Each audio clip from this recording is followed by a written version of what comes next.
Oh.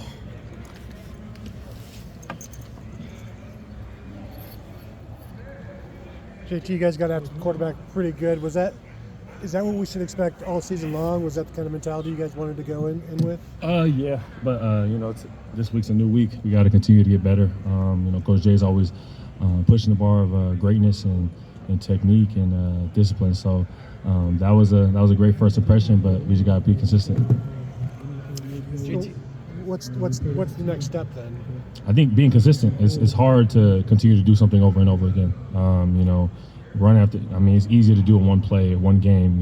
It depends how many times we can do it over and over again. So that's the challenge for us, is just continue to stay within our wheelhouse, stay within our game plan, technique, and continue to play hard every single play.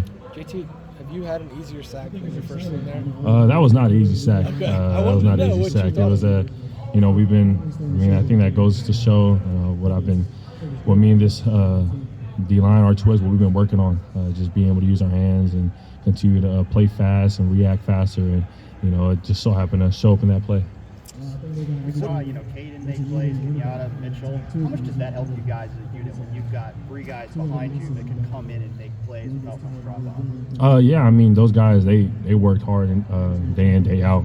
They showed it spring ball, fall camp. So, to see them make plays, it's not surprising. They just made plays when there's cameras now. But, they've been making plays every day, and, it's great. This shows that we all can go in and do our thing. JT, can you tell when you guys are starting to weigh on a quarterback a little bit, when maybe the pressure starting to get to him, even if you're not necessarily getting the sack? I say yes and no. Sometimes when you're in that zone, you're just trying to get to that quarterback every single play, every time it's a pass. We didn't realize we didn't realize we did it that much until the end of the game. But we were just locked in and just trying to do the best we can to get after him. Was it kind of surprising at the end of the game that Jack had no sacks, considering the pressures that he was getting? Yeah, I told him, I had to tell him, it's coming, because he hit that guy about like seven times. So it's coming, but you guys see him working. He's right there, and that quarterback, he just started releasing the ball too early, but Jackson get his. You've been through that before. He's been through that before. We have games where you get to the quarterback and you're not getting sacks. How much patience does that take for you guys? And how much have you guys learned to be patient in the last 3+ years that you've been here? I think it comes on. I think it reserves back to Brotherhood. Me just leaning on him to continue to stay in it. Him just coming to me, when I have those type of games, he's telling me to stay in it. So I think it's just continue to lean on your brothers and not get ahead of yourself, not try to be Superman, but just play within the R2X scheme, and your plays are going to come. What's the next step for this defense? What would you like to see this coming week you didn't see last week? I know it's a nebulous question, but where's the improvement got to come this week? I think everywhere. We can always get better everywhere. We can never get complacent, and I think the time we get complacent is when it hurts us even more. We come out here and we try to fix everything from the back end all the way to the front. No matter how good we play, there's always a chance to get better.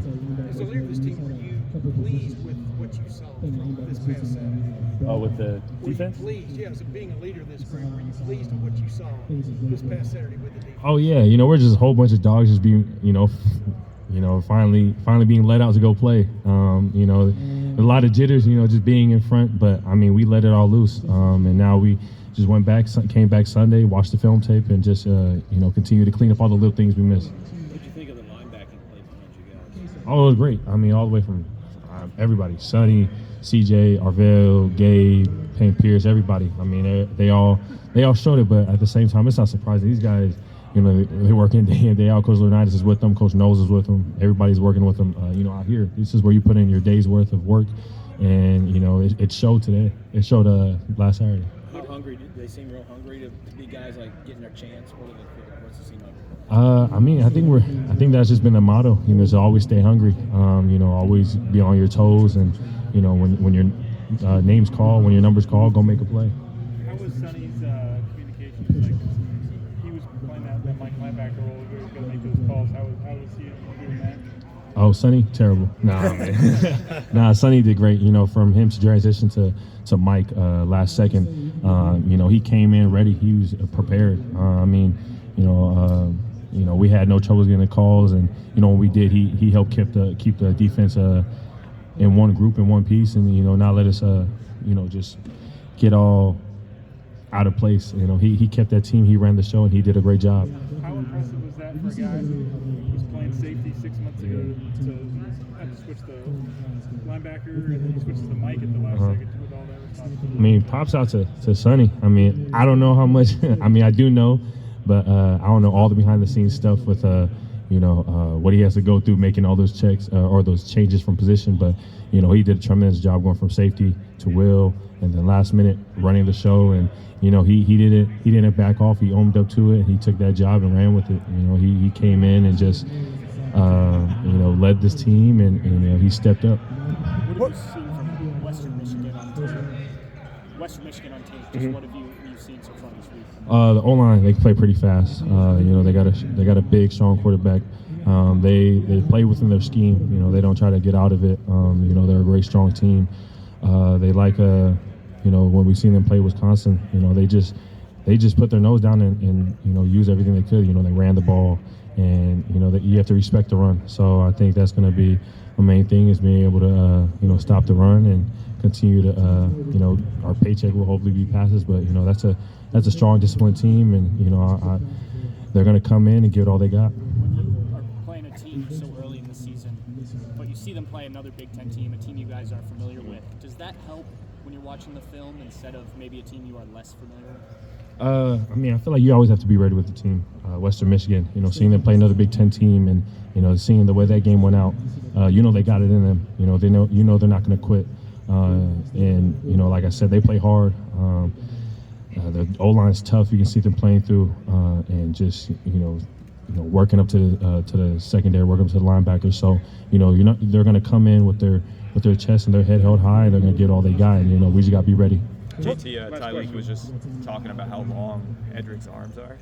What do you think of that pass deflection he had that led to that interception? Well, he just, hey Tyleek, you just straight off just talked about how long his arms are? I asked. Oh, you asked? Oh, okay. I mean, Edric's a very talented young man. He went out there first game.